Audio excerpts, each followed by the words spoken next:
Hey everyone, welcome back to another episode of the Baseline Podcast. I'm Ben, that's Josh, and we are alive and well. It's literally October 7th as we're recording, which is like Josh, we're like 2 months from Christmas already, which is kind of wild to be honest. But yeah, so how's your weekend gone? We didn't do an update last week, so how's your weekend? What's been going on in the big life of Josh Burris, the busy life of Josh Burris and everything in between? Yeah, I got to slow down this weekend. Wow. I worked 10 out of 12 days and then got three off. Took my whole weekend off. I haven't had that in a little bit. So, yeah, I got to sit down, relax, fellowship with some friends, watch some of these games that have been happening with the baseball playoffs, college football, a little bit of Yeah. NFL. Got a nice even mix of all that, feeling refreshed, ready to go back in tonight and tomorrow. But yeah, we have a lot of rain today. I don't know about you Yeah, it's guys been kind over of across dry. the Been kind of ocean. dry. Yeah, Yeah. a lot of rain over here. We are, I think, going to start cooling off. We got a lot of 70-ish, 60-ish degree days this week, and Yeah. maybe we'll actually start seeing the fall weather stick around for good this time. Because Hmm. Sunday it was 85 degrees Wow. still in October, Ben. But you know how it is over here in Ohio. You never Yeah, really that's know true. when the temperatures all will be done. But we are getting all the pretty fall leaf colors outside, all the red, orange, yellows, all those. Ah, I live in the city, so I just see smog. No, no. I mean, that's awesome, man. It's good to have a little break. It was my wife's birthday this weekend, so we kind of hung out and did some stuff with her, which was fun.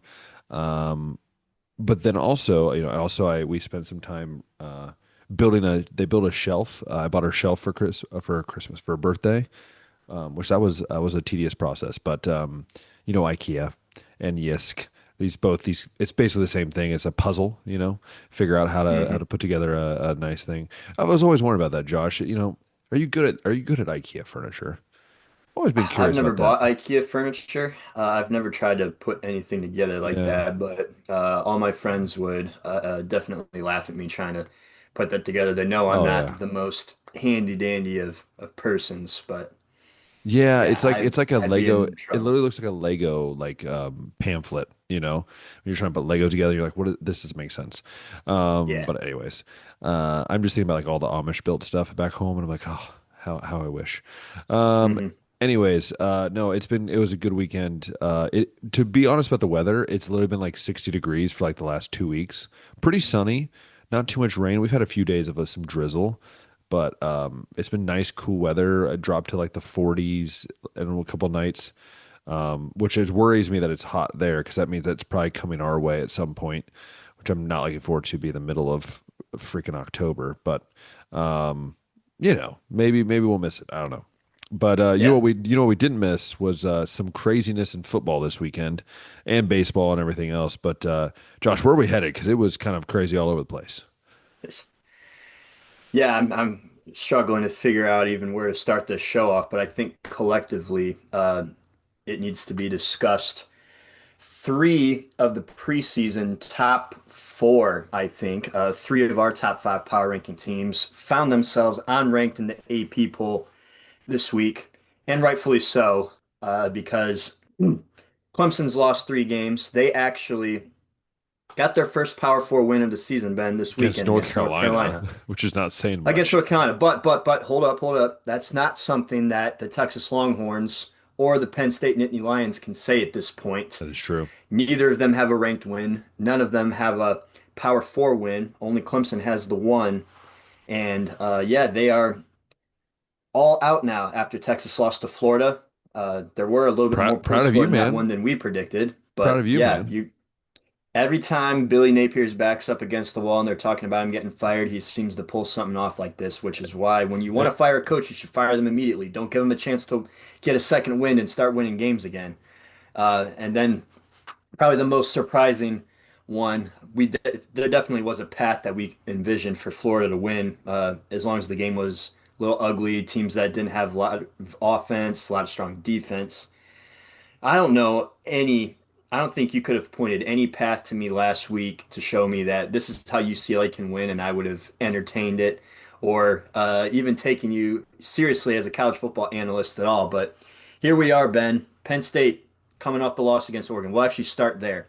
Coming off the loss to Oregon in double overtime, you would have figured, okay, they get to get back on their feet here against UCLA. We're going to see an angry Penn State team light up UCLA just as all four of their other opponents did this year. They were arguably the worst team in all of college football.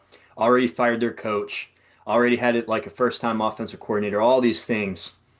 And it doesn't matter. They come out and take it to Penn State early.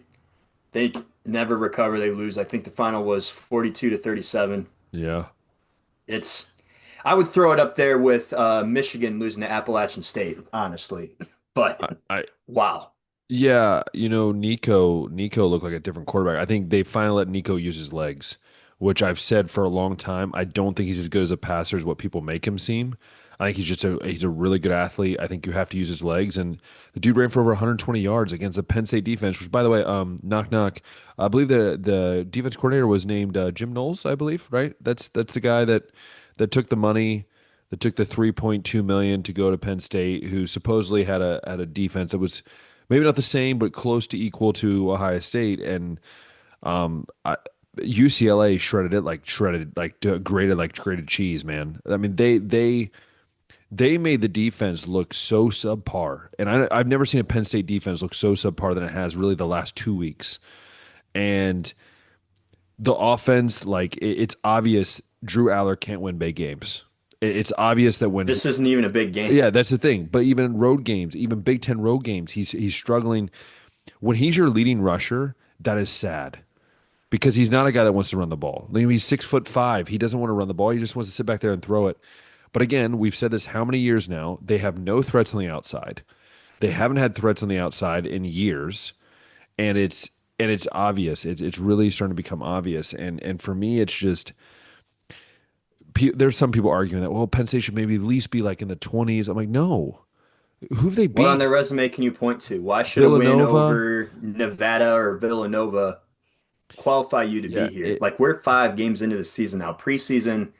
Uh, preseason rankings that you would have baked in are like long gone. We got enough sample size now, yeah. enough data points that it doesn't matter what we thought you'd Well, be this year. let's put it this way: Ohio State's defense, which we'll get to Ohio State a little bit later on, gave up has given up 25 points this year through 5 games.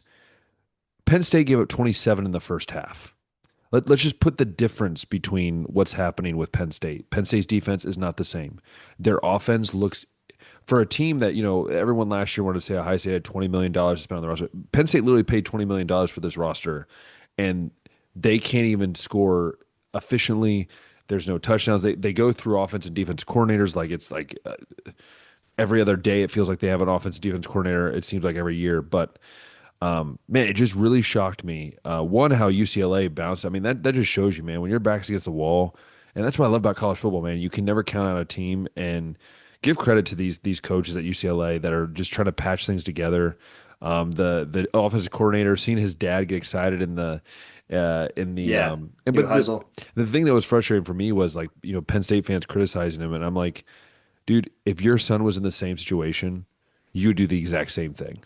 The fact that it was his first time playing calm plays, I mean, that smile that he has is hilarious. I mean, he just looks so happy.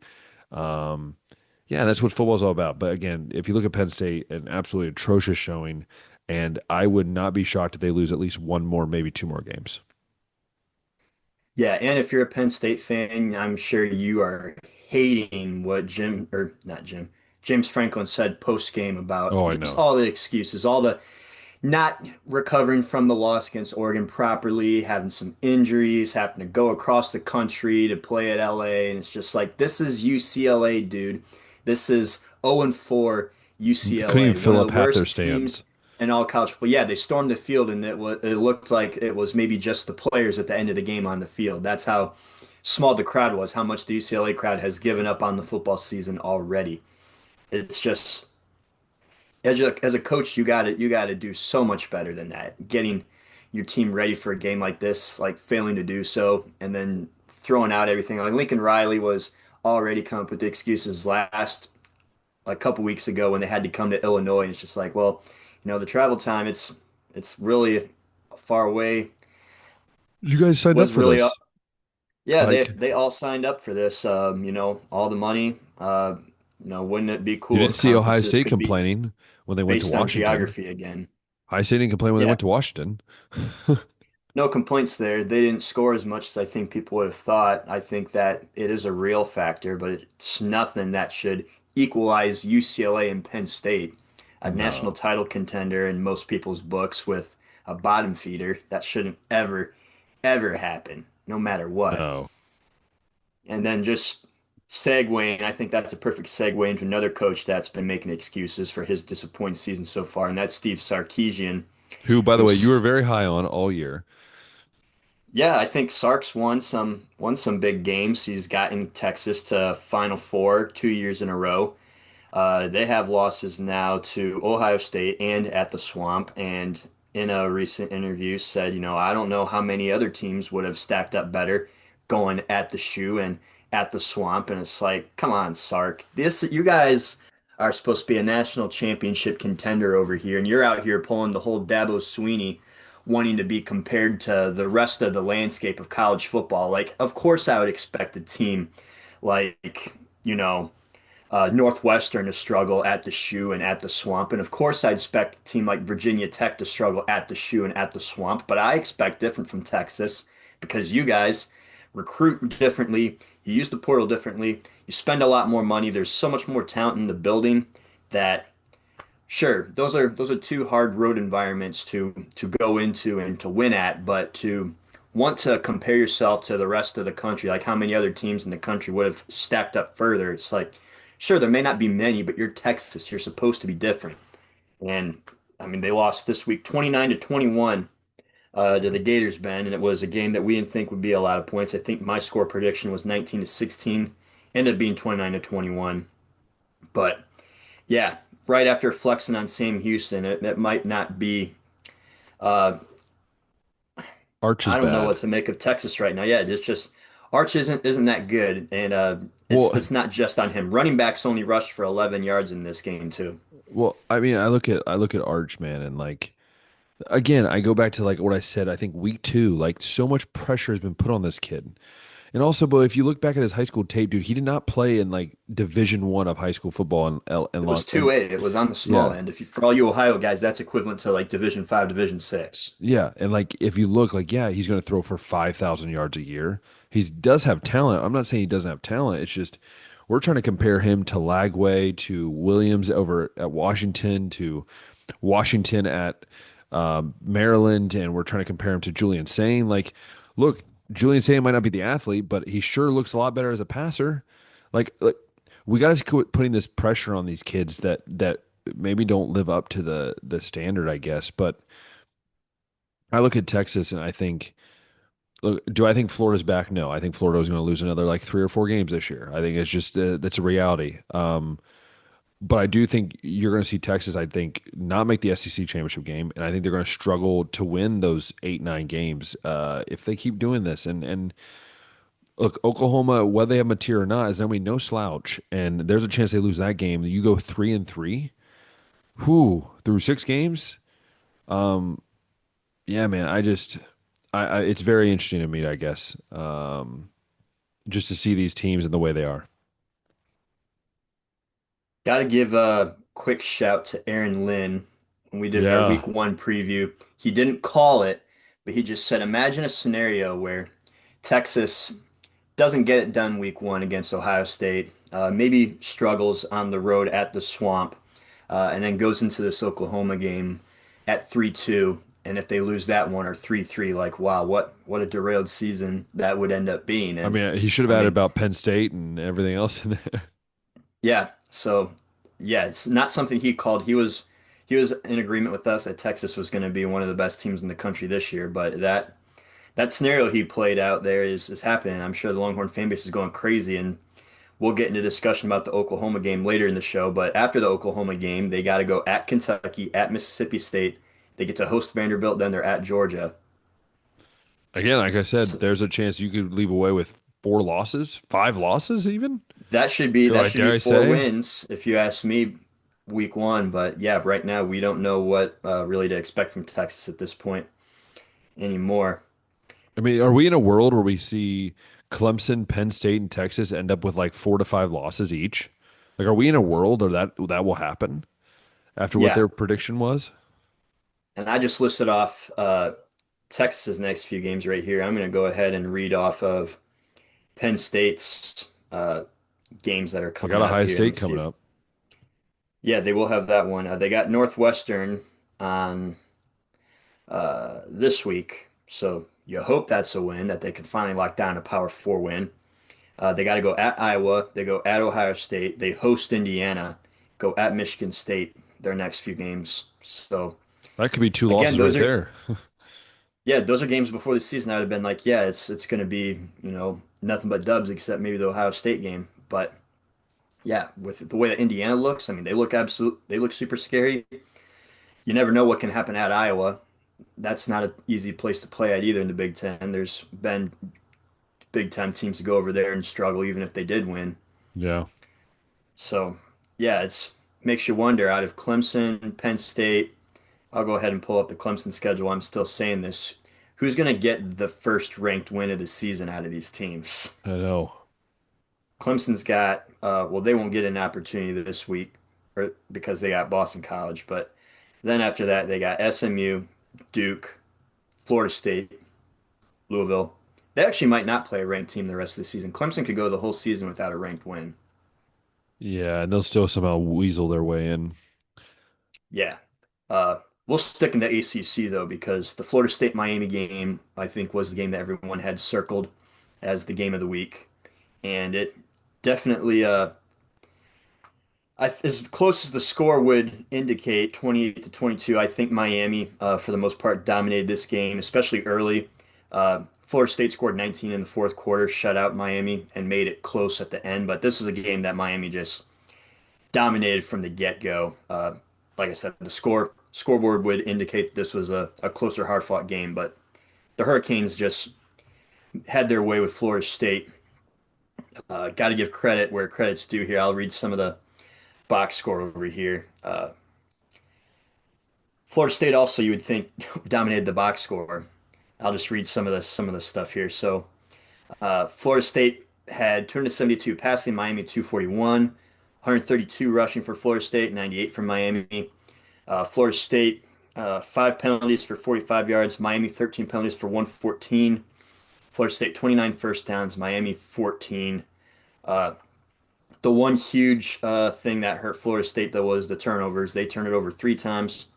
Miami had no turnovers. Carson Beck was pretty efficient here, 20 to 27, 4 touchdowns through the air, no picks. Would have expected Mark Fletcher to have a little bit bigger of a game. He only had 40 yards on the ground.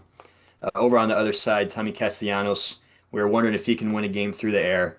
Had to throw 45 passes in this one, completed 25, had 272 yards, 2 touchdowns, 2 picks. Led the team in rushing with 57 on the ground. But yeah, the turnovers hurt. In Florida State looked like they would have dominated based on the box score, but yeah, it was the Hurricanes taking advantage of a lot of extra opportunities. Carson Beck having a nice game through the air. Yeah, man, Miami's proven themselves to be a really good team. Again, though, I think Florida State's so interesting because they beat Alabama, but in this game, they're like, I mean, the score makes it look closer than it was, but Florida State the whole game was just getting their butts handed to them. And Castellanos, I like he's just not what you wanted a quarterback, I think, and right now. I think he loves to run it. I think he's really a run first guy and then he throws if he has to. I almost always prefer the whole I'd rather you be a good thrower and you can run if you need to, kind of like the Will Howards and stuff like that. But yeah, for me, dude, man, I think Florida State, I mean, Miami's just a walking giant, man. I feel like they're just a team that you don't want to face on certain days. And there are times where they look like they struggle, but they have a couple freshmen and Tony on the outside he's really good. They have some couple of good defenders as well. Really good team. And I think they're going to run the table for sure. Yeah, I was just going to go ahead and pull up their scores. Miami's already gone now through the hardest part of their schedule. They Yeah, I played Notre know. Dame. They played South Florida, the Gators, Florida State. Now from here, it's Louisville, Stanford, SMU, Syracuse, NC State, Virginia Tech, Pitt. The only caveat to that, they have a bye after the Florida State game, but then they got to play all those games in a row, and then assuming they make the ACC championship, that's 8 games in a row that they could play.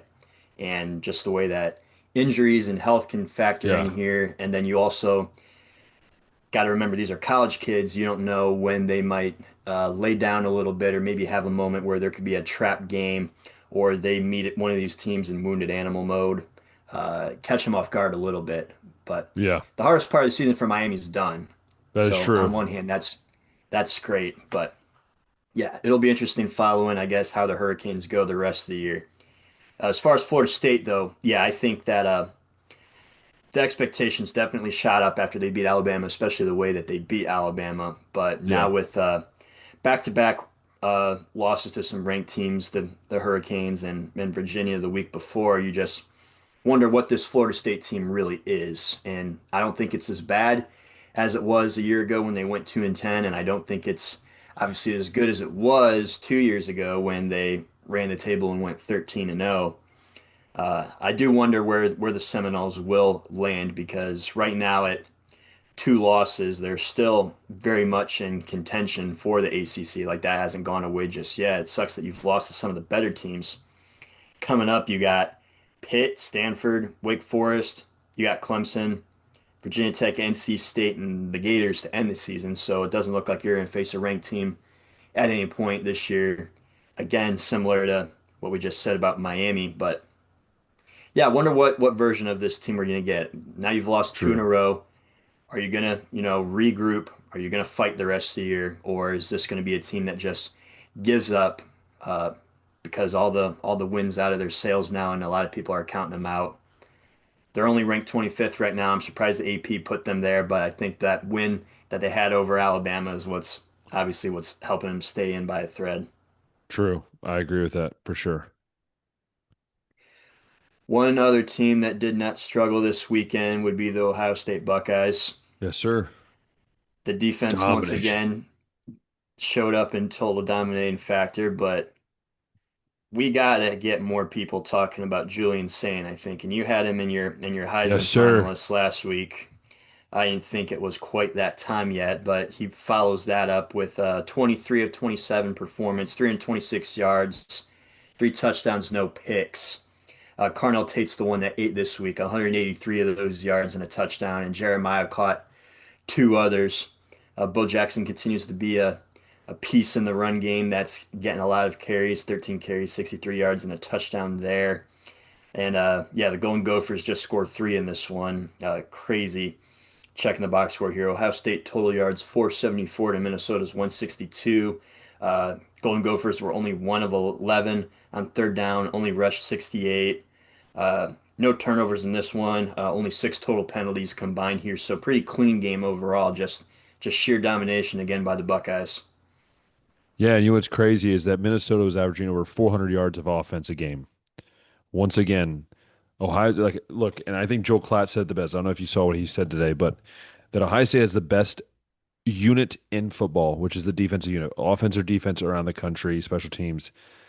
Look, this defense might be better than last year's defense. And I was the first one, Josh. You remember all summer I was very skeptical about Ohio State's defense to the point where I was always like, man, that's the one thing that scares me is the defense. But dude, Matt Patricia's come in, and I guess everyone loves him. I mean, it looks like everyone loves him. He's a smart dude. Dude, when you have Arvell Reese and Sonny Styles as your two linebackers, I think anyone should be blessed to have freaks like that. But Caden Curry, I mean, you look at the back. I mean, dude, they did a trick punt return. I mean, I guess if you can't return punts cleanly ever, you might as well mix something up there and try to do something interesting. But no, I look offensively and like, dude, I've been saying this about Julian Sane. Like, he's not flashy. He's not a guy that's gonna like wow you necessarily, but Duke can spin it. And by the way, Carnell Tate would be starting at any other school in the country. He'd be the number one guy. And yet somehow Brian Hartline does this craziness of keeping these guys together. I mean, if for some reason he wants to stay for a senior year, you would have Chris Henry, Jeremiah Smith, Carnell Tate, Brandon Innes would be your four dudes. tell me what would be better than that, right? Like it's just crazy. And Julian Sane is doing some amazing job. Like, look, the run game could improve a little bit, but dude, when you got the weapons you have outside, like you don't really need to. I love when teams, by the way, Josh, just single cover Jeremiah Smith, and just go, yeah, we can take him. Like it's just hilarious to me when I see that. I'm like, well, I know where they're going with the ball. Um, but no, I think this defense is the best defense I've seen at Ohio State since probably '02 when they won the national title, and this offense it still has the capabilities of being even more explosive. Um, it's gonna be very hard to keep up with this team. Like if they get ahead of you, it's gonna be hard to catch up. And if you get ahead, I think it's gonna be hard for you to keep that momentum. So for me, it's just very impressed overall. And Ohio State, I think, played really well. And Ryan Day's got this team where you need to be.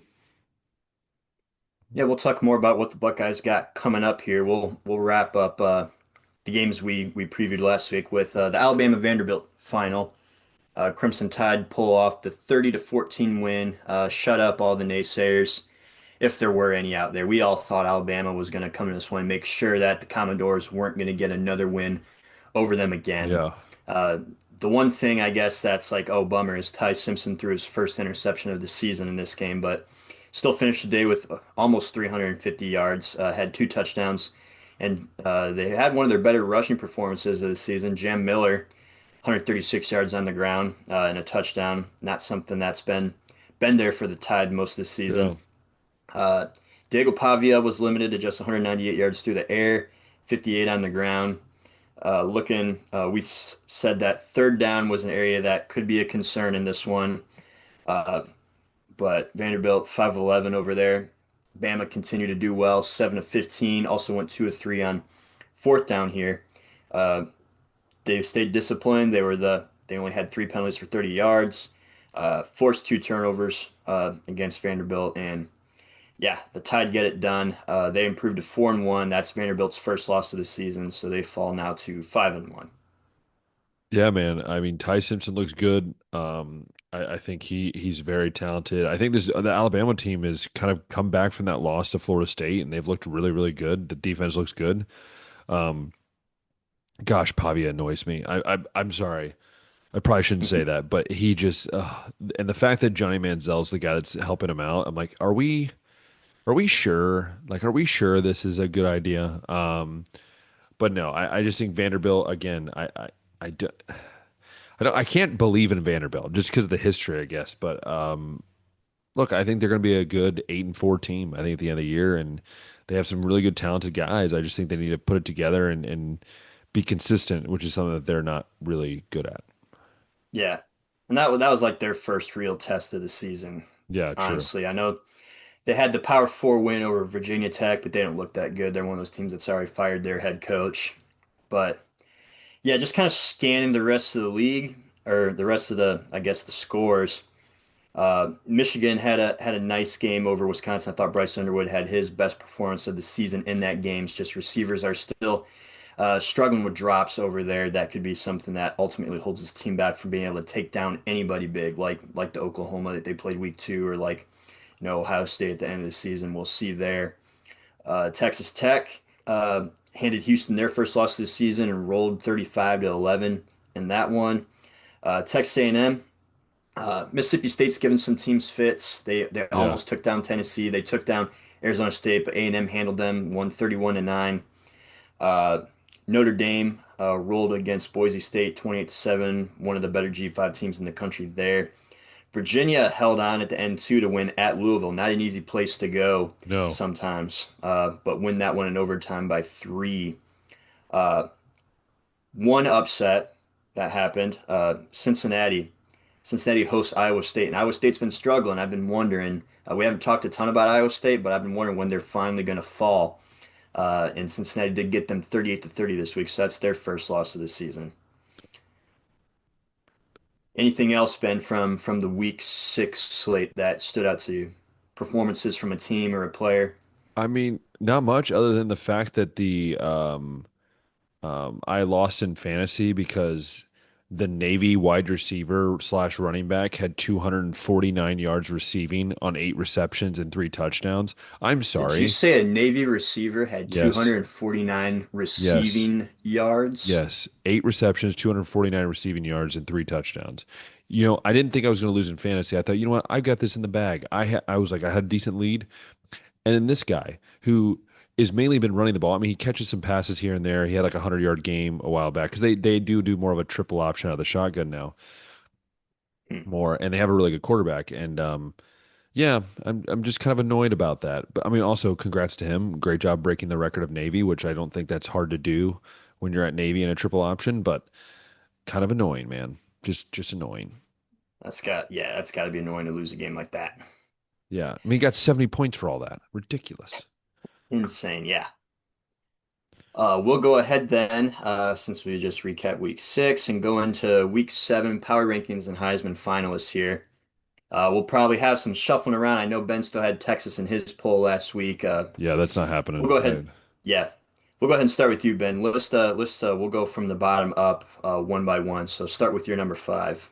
Who you got there? Ooh, yeah. This one was it just gets weird, you know? It's like now we're getting to the point where like I said before the show, there's like 3 good teams and then I'm just plugging and playing. Um no, for me, at number 5, I think it's a pretty simple one for me. Just by looking at the teams that are there. I have Texas A&M.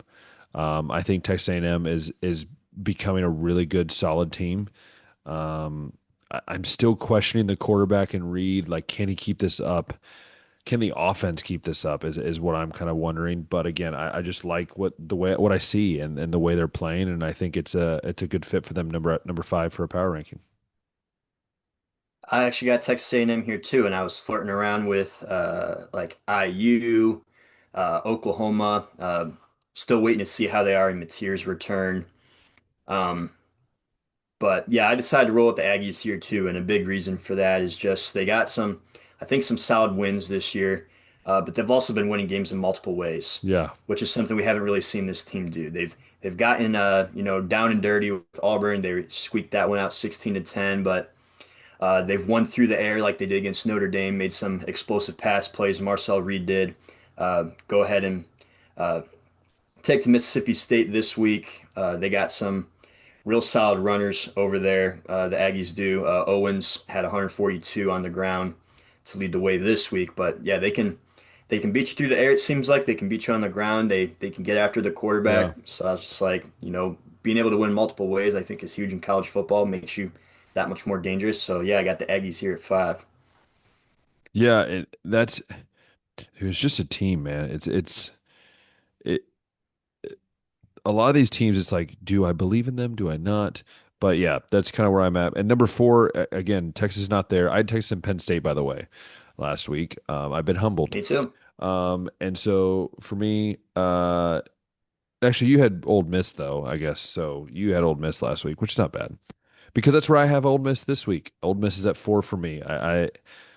I do this team, dude. Chambliss, dude, for the dude that had 0 offers coming out of high school and go to D2, dominated D2, and now is just lighting up.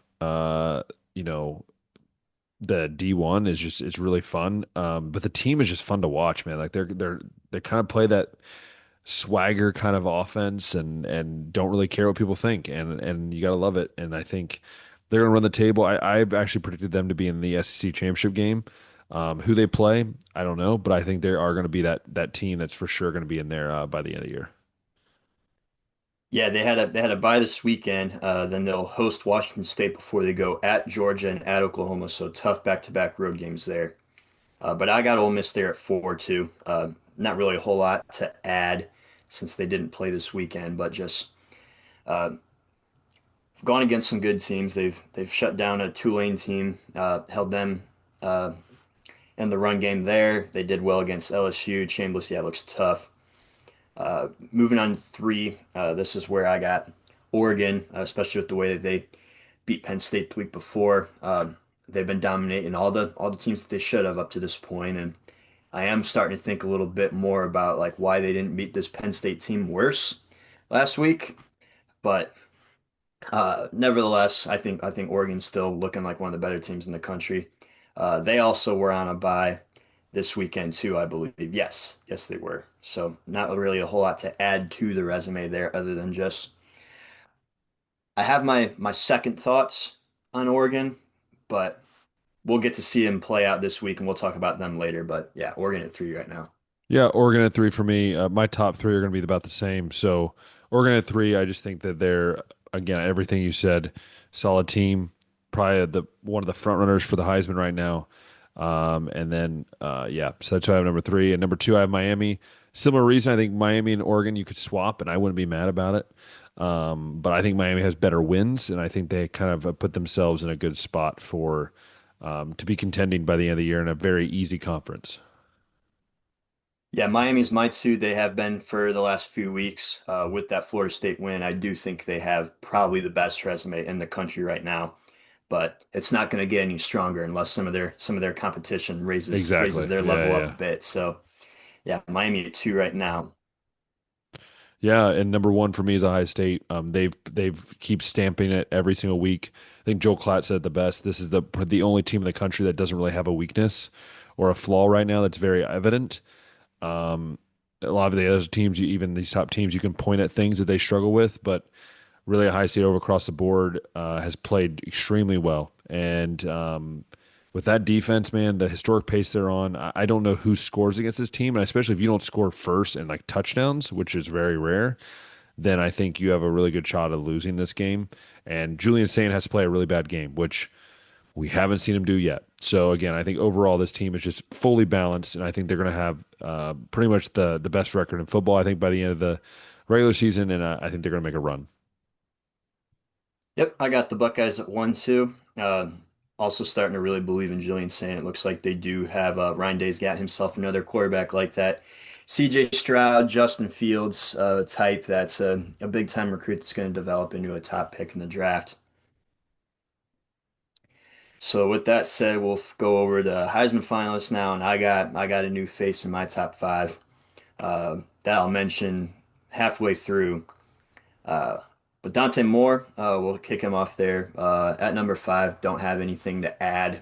Just someone that's been doing what he should, I guess, in the wins that Oregon's had and has himself a solid, what seemed like a solid win at Penn State. That's still a hard road environment to go into at night with the whiteout. Got it done there, but I anticipate Dante is going to continue to have games like that going forward.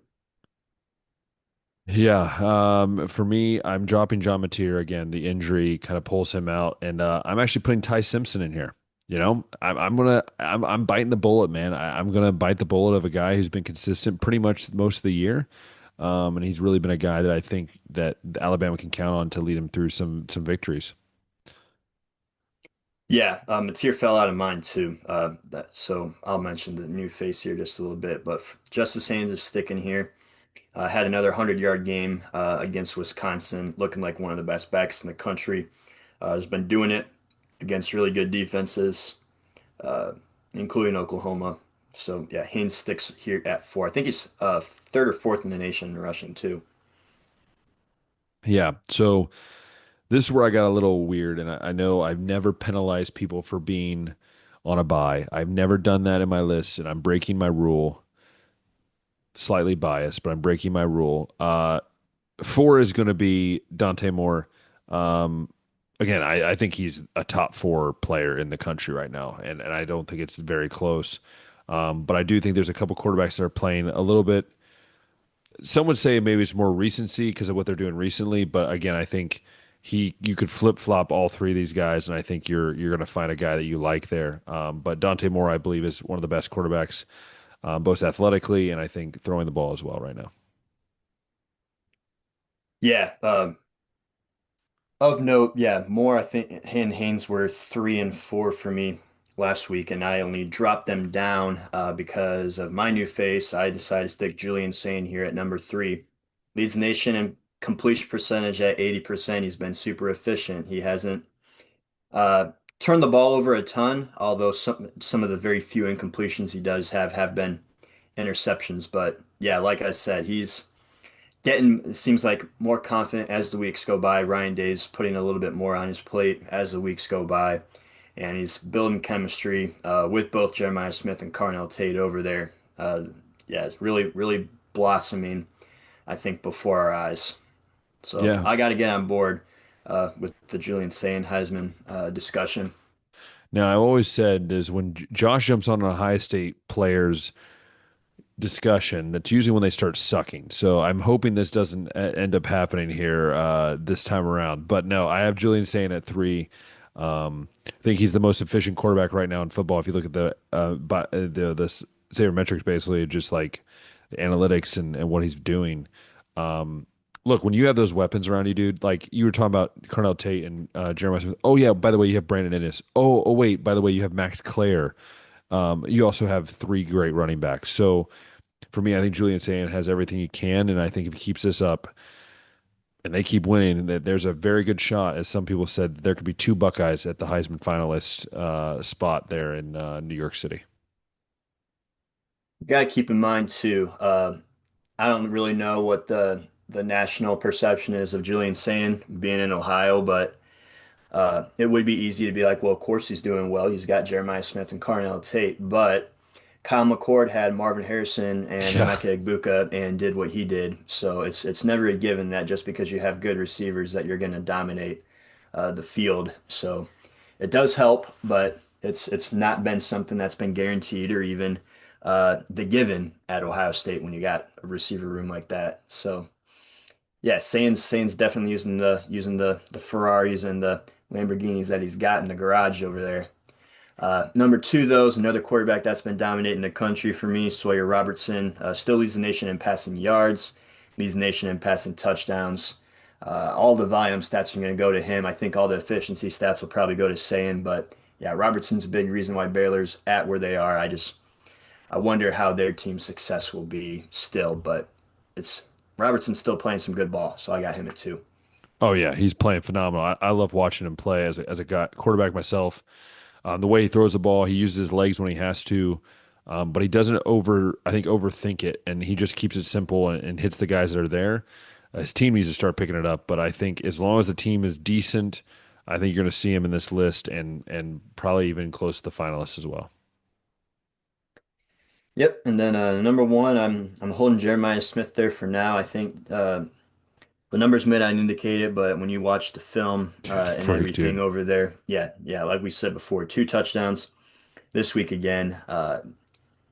He might have better numbers if there wasn't so many weapons to throw to over there, but for now, yeah, I think he's the best player in college football, and I think if him and Sane for whatever reason are both finalists, I think that would stand to hurt either of them Yeah, because true.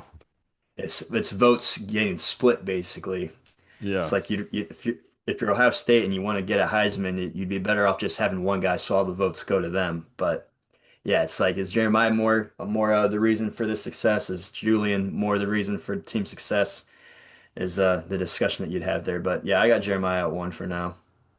Yeah. I agree with you, and Jeremiah's number 1 for me. Best player in football. You put it straight and simple, and I think that's the way it is. Like you can't guard him with 3 guys, you can't guard him with 1 guy. So that's the challenge. They persist for sure. Yeah. So we'll go ahead and get into what we got going on this weekend in college football, which we got some big games coming up.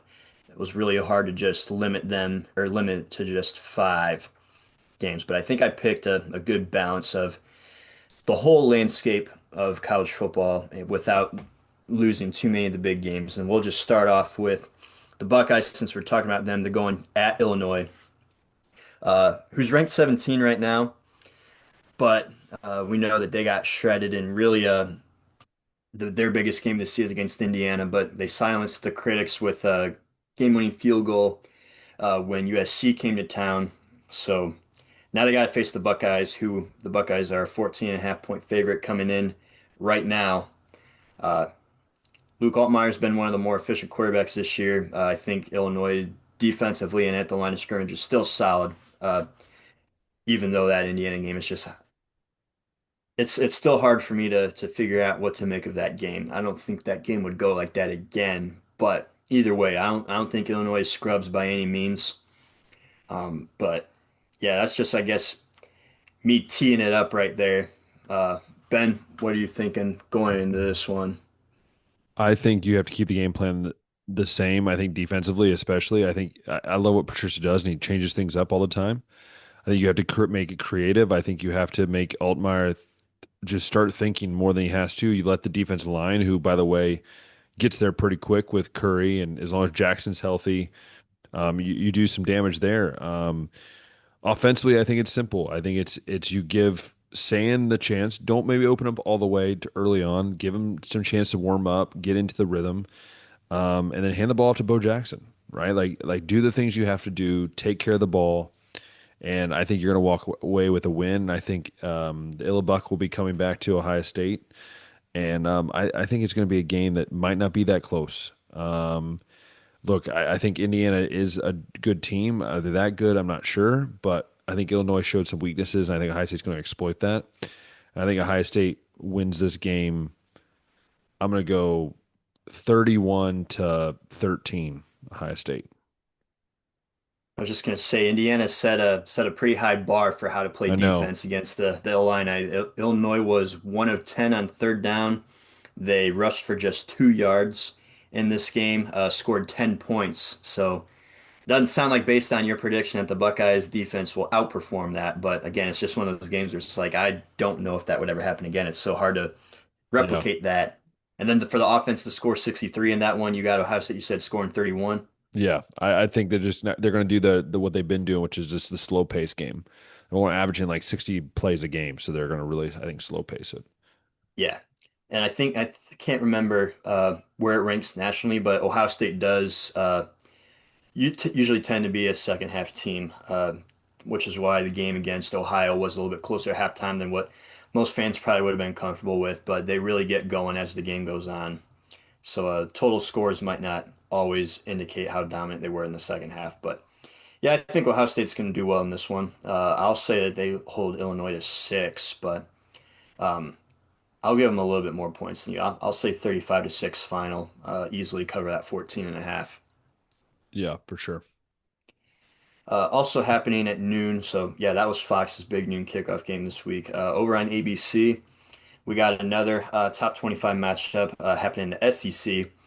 That's Alabama at Missouri, Ben. Going into this one, Alabama's a 2.5 point favorite.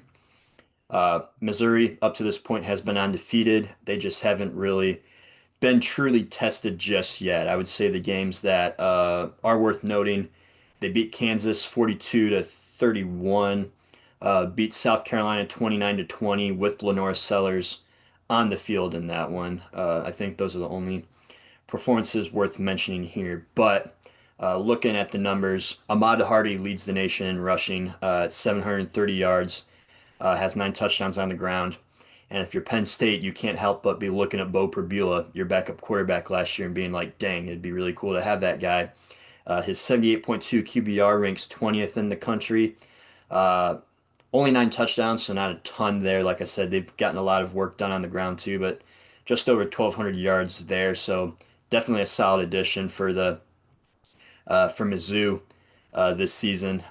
When you run through all the numbers, Missouri, like for all the offensive metrics, is right up there with like being successful on third down and running the football and uh, third downs, taking care of the football. And I think it's going to be like a legitimately hard game for Alabama. Uh, Even though they got the win over Georgia recently and then just took care of Vanderbilt. This is, it's in the Southeastern Conference, it never really gets any easier. It's another hard game for them. But yeah, this honestly feels like it could be a coin flip game for me. What are you thinking? Yeah, this is hard because Hardy, I think, is the might be one of the best running backs in the country. Great steal by that Missouri to get them over there. But Yeah. The other thing too, you got to think about the way that Alabama lost their one game was a team that did really well running the yeah, football. yeah. So that's kind of what came to my mind. I think Alabama's good, and I think they're just a little too good and talented and coached well enough that I think they are going to slip by Missouri. I think it's going to be. I'm going to go 28-24 Alabama in a really late game kind of type of game. Yeah, As much as I want to pick Missouri to win this one, I do still in my head think that that loss to Florida State like flipped the switch with this Tide team and like really made them lock in, and they're going to continue to go and win a tough road game right here. But it is going to be close, I think. I'll go to the tune of 30 to 28, which would be within that spread, but Yeah. nothing that I would bet on. But yeah, I think we're gonna definitely after you guys get bored watching Ohio State pull away from Illinois, I'm probably gonna be switching over to this one Yeah, for sure. because I don't think that there's gonna be any running away in this one by any means. That's gonna be a hard fought one at noon. Happening at 3:30 though, moving back over to the Big Ten, we got Indiana at Oregon. So dang, another cross country game, Ben. A lot of hard conditions to tra with all the travel and all of that. Kirk I Cignetti's think not that going to means complain. he won't. He probably won't complain much, especially if they end up pulling the win. But nah, just fun little joke right there. Say that we should just go ahead and give Oregon this win already because you can't go across to the West Coast and win a game. Apparently, it's just I guess unfair. too hard, even though Ohio State did it easily. Yeah. This is the Oregon Ducks though, who are 7.5 point favorite. Uh, Again, this is a game that I'm curious to see both of these teams because now that win at Penn State to Oregon got doesn't seem all that impressive. And then in my head, thinking of the way that Indiana has gone against its competition, it's like, okay, Illinois was seemingly on their level. I think Indiana's like put themselves like clear cut the third best team in the Big Ten, going up against what I would say is the second best team in the Big Ten.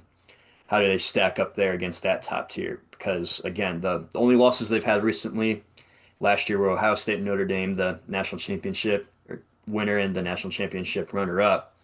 How can they do against, another hard competition here? And when you run through all of Indiana's stats, man, it's just like, man, they've been crushing it, dude. The passing game's been efficient, the run game's been efficient. They've done well on third down. A lot of the stuff that I just was saying about the way that Missouri's been this year.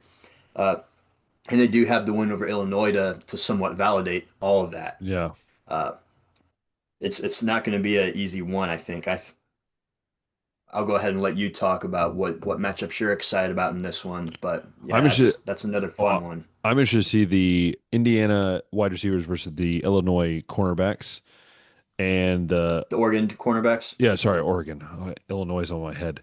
Oregon cornerbacks because I think Oregon has some really good cornerbacks. I think Indiana has some really good receivers, and also with Mendoza, like this, we talk about Dante Moore a lot, but this is a big game for Mendoza to see if he can put his foot on the gas pedal and try to tell people out there like look at me as well for these awards at the end of the year. But for me, I just think how the that whole secondary versus receiver game works on both sides. I think is going to be important. But I just think Dante Moore and the Oregon Ducks are going to have a little too much firepower, and I think they're going to end up winning this game. I'm going to say we'll go 35-31 Oregon. I really wanted to pick Indiana in this one. I don't know. I can't do it. I can't I'm either. going with Oregon. I know I'm a coward.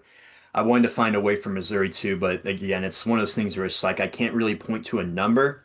It's more of just narrative and maybe like some of the stuff that you can't really point to on a Yeah, box score. But yeah, I think Oregon will find a way to go ahead and pull this win off here. I'll go 34 to 30 with this there one. you go.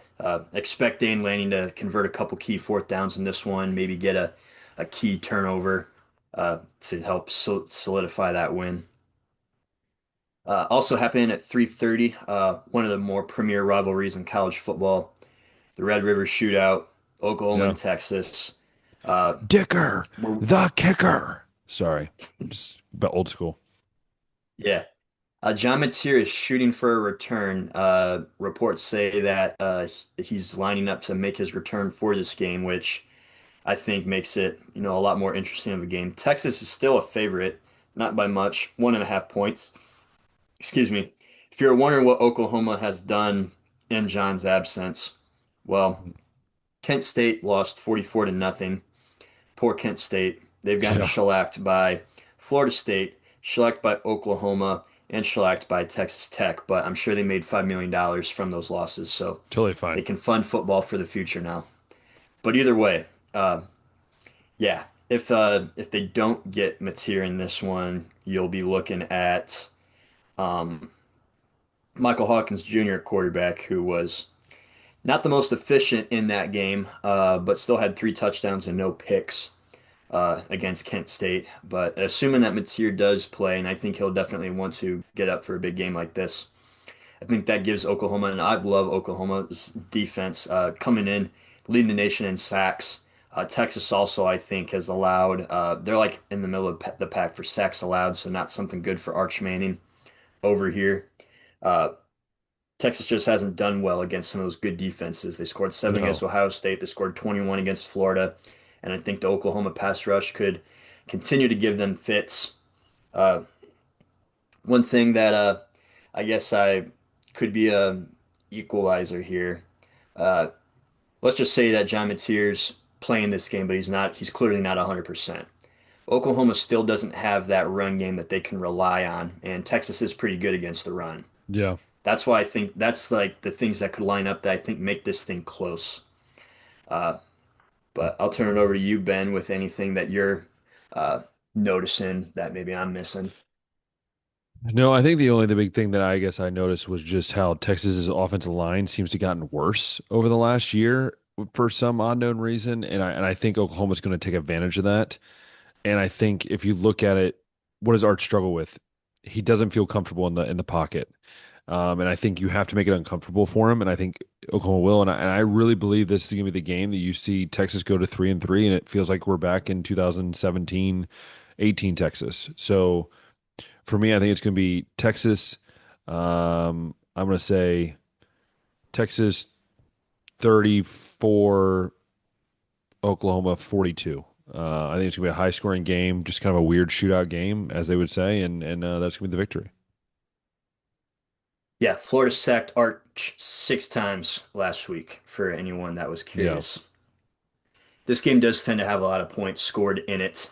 Uh, this year, I just don't think that's going to be the case. If there is a lot of points, I think it'll come from the Oklahoma side, but I'm going with a little bit more of a not quite gritty, but maybe less points than what we're used to seeing. And I'll give Oklahoma 29, Texas 20 in this one.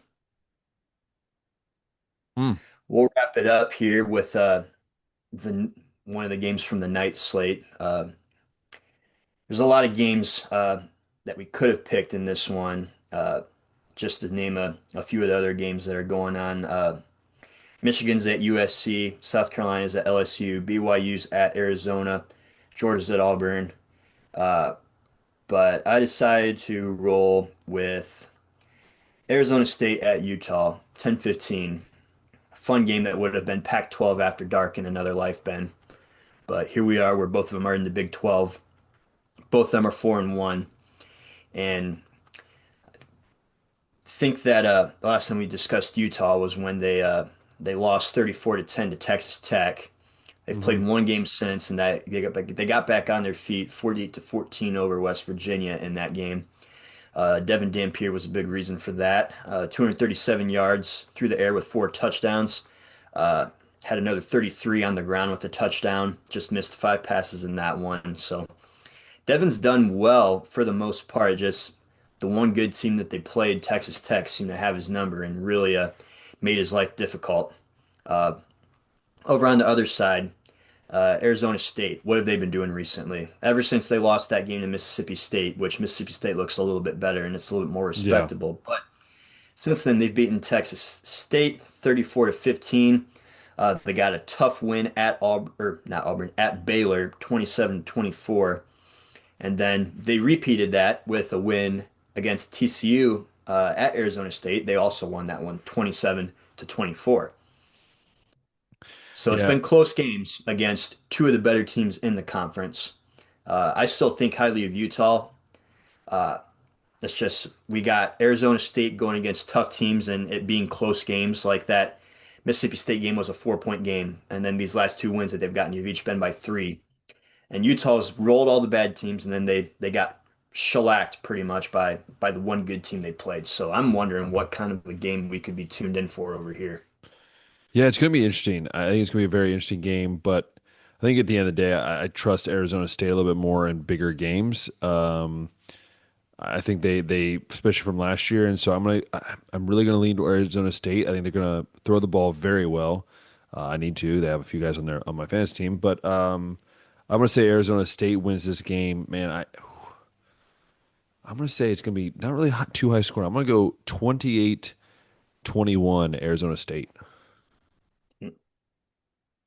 This one I do think will be a little bit closer for Utah, but yeah, I don't know if Utah is completely on board with being the best team in this conference just yet. They will be one of the better teams in the conference, but yeah, Texas Tech's just been better than what I expected them to be, and Arizona State, while it hasn't been impressive lately, they've been winning games.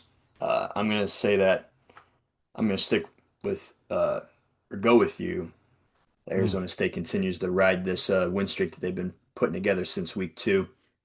Uh, Not by the tune of 27 to 24, but we'll go with 26 to 21 in that single digit range. love it. But I don't think Utah is going to get run off the field on this one. I think that when you run through a lot of the numbers, it's still crazy that Texas Tech beat them that way. But I think Texas Tech just could be far and away the best team in this conference. I agree. Agree. So that'll wrap up the college football talk. We'll go over to the NFL now, where the Browns made headlines today with a trade within the division, of all things. But the new Weird. starting quarterback of the Cincinnati Bengals, Ben, is going to be Joe Flacco. Didn't have that on the bingo card. No, didn't. Initial reactions. That's what I woke up to this morning. Well, it was like middle of my school day, and I was like, "What is happening?" No, I look. I'm sorry, Joe. Like you were great 2 years ago. You came in when we needed you. Last year, you looked kind of rough when you did play, and this year, he was always a couple seconds behind, man. Like the decisions were a couple seconds that caused some interceptions. The offense just felt real stiff with him at quarterback, and we were begging for a rookie to get a shot. And Dylan Gabriel, I will give him credit. Yeah, we lost the game, but he looked efficient and he looked good, and he looked what he was doing was the right thing. And yeah, I just man, it's hard because one, you're training him to the Bengals, which is just annoying because you know he's going to have a good year now, and they're probably going to make the playoffs, and I'm going to be salty. But at the same time, they got at least a fifth round pick. You know, you paid nothing really for him, and you get a fifth round pick out of it. I think you take that. Yeah. Um, the way, and then I guess we can just segue that into the way that the game went against Minnesota, it ended up being a loss over at London. But when you run through the way that Gabriel played, it wasn't a whole lot different from Flacco in terms of the totals, but Took care slightly of the ball, more accurate. Didn't turn the ball over. Yeah, I think that's the big thing is there were no picks in this game. So gave him a chance to win. yeah. So from here, it's like you can't go back to Flacco. You got to let the rookie continue to get reps and develop at this point. So Just don't play I don't know if Shador, they just, please. Just don't play yeah, Shador. I don't know if they just saw that and were like, well, Joe's expendable now. We don't need him. He's done his job helping the rookies, learn the game, learn the NFL. Now Gabriel can take over from here. But yeah, and that just kind of runs into the way that the rookies have been continuing to perform well, Ben, because besides Gabriel, Judkins had his He first looks 100-yard great, game of the man. season, 23 carries, 110 yards in there. Uh, Harold Fannin added another touchdown to his total this season from tight end. Uh, yeah, the rookie class continues to look good. And I hate saying it every week that the future looks bright in Cleveland. One other thing that we got to clean up is the penalties. We had 10 penalties for 78 yards in this one. Yeah. Uh, but yeah, the week Mm. after this one now, we got to go at Pittsburgh on Sunday. Who's 3-1? Who's being quarterbacked by Aaron Rodgers? Would you have ever thought that we were in a day where the Browns would be 1-4 and still they're kind of in the race for the division? Never thought we would be a day like that. Yeah, Baltimore is also 1-4. They continue to skid. Uh, just a lot of not only issues on the defensive side, but now they got some injuries on the I think offensive side that are really hurting them. I think we both can agree though the Browns will lose this game this week. I think we both can agree on that one. Yeah. Yeah. Yeah. Even though yeah, like you said, we're very much in the hunt, quote unquote, because Baltimore's been bad and Cincinnati's been bad. Pittsburgh's the one team I think with the winning record right now, and I think that the better team will win again. Yeah, for But sure. For sure.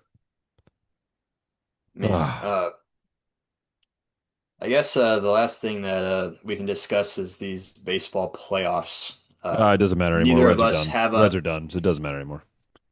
neither of us have a dog in the fight, but the one team that I thought might win this World Series, the Seattle Mariners, looks in prime position now. They were able to get a win over Scooble. Game one, the Tigers took from the Hmm. Mariners, and then they threw Scooble on game two, and you're like, man, they could really go up 2-0 and then make Seattle shake in their And boots. no. But Jorge Polanco hit a couple home runs. The Mariners won that game, and I think right now, when you look across the division series slate, that's the series that's going to be the most exciting to watch because the Jays are just shellacking the Yanks. And I mean, as a Dude, Yanks hater, and I know you hate the Yankees, I that's love it. fun to watch in itself. I love it. The Brewers are taking it to the Cubs too and beating the crap out of them. The Phillies and the Dodgers have had some close matchups, but the Dodgers are still up 2-0.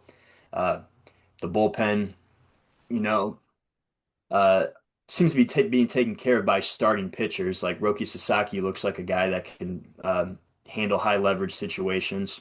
They've had Glass now, I think, come in for relief one time. Uh, but yeah, that's what I'm seeing from the playoffs. Baseball's postseason is just always fun to watch. Oh, I love it. Uh, It's chaos. yeah, yeah. Uh, One other stat that I thought was just crazy, just to show how dominant the Jays have been over the Yanks. I think that through two games, the Yankees had like 6 or 7 hits, and Vlad Guerrero had 7 hits just by himself. Had the big grand slam. I think that what was the stat exactly? Maybe you saw it. Vlad Sr. and Vlad Jr. are the first father-son combo to hit a grand slam in the playoffs or something like that. Yeah, it's something like that. I can't remember the exact stat, but yeah, it's Vlad Jr. is like coming undone. Also, him and like Kiki Hernandez when they get to the playoffs, it feels like Kiki specifically just feels like a different human when he's playing baseball in the Yeah. playoffs. Kike Hernandez's career OPS in the regular season, I think I read, was 707, and in the playoffs, it's 880. That's Just wild. one of those guys that lives for moments like this, and you never expect or you forget about because of the way he plays in the regular season. One other thing that I wanted to talk about is just some of the managerial decisions that some of these So dumb. coaches have been. Well, I'm not even talking about like situationally. I'm just talking like making lineups. Like the Cubs I know. decided to start Justin Turner at first base over Michael Bush, who was a borderline all-star, and it was just because of like a splits decision. Like they want the righty Stupid going against the analytics. lefty, and in the Yankees Red Sox series, they benched Jazz Chisholm and Ben Rice because Garrett Crochet, a lefty, was on the mound. And then game two, when they put them back in the lineup, Jazz and Ben Rice end up being the reason they win the game. I It's know. like you don't take out some of your best hitters against one of the best pitchers just because they hit a That's little the worse matchups against we live lefties. for.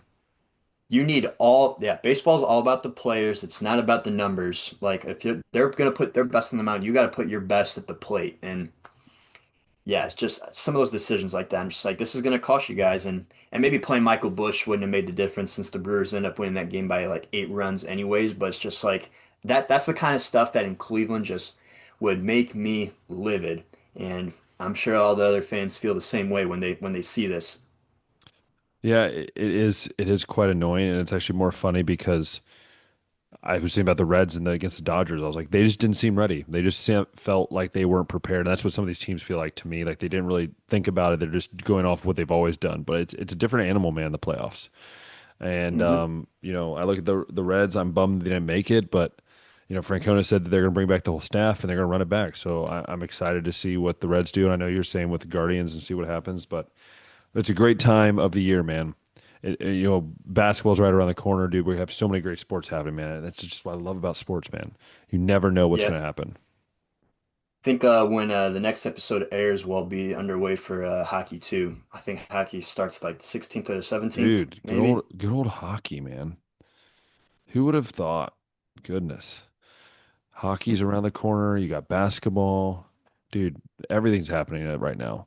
It's a crazy Oh yeah. part, crazy time. But yeah.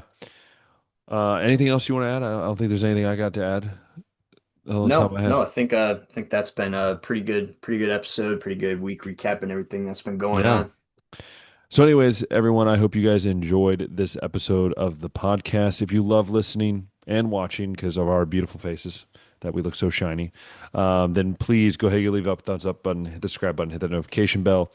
Yeah, let us know what you think. The question this week, and it's two questions. First question is, does Penn State and Texas make the college football playoff? Yes or no?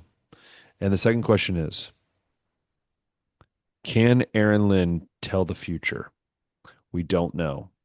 We don't know. He did have a suggestion that it could happen. Did he actually know? That's the question we're all posing at the end of this episode. Anyways, I hope you guys also enjoyed listening to us on Spotify Out Podcasts. Let us know how it is. And I hope you guys have a great weekend. We really hope you can enjoy this nice weather in Ohio that we don't really have here, and enjoy everything that comes with it. Anyways, until next time, we'll see ya.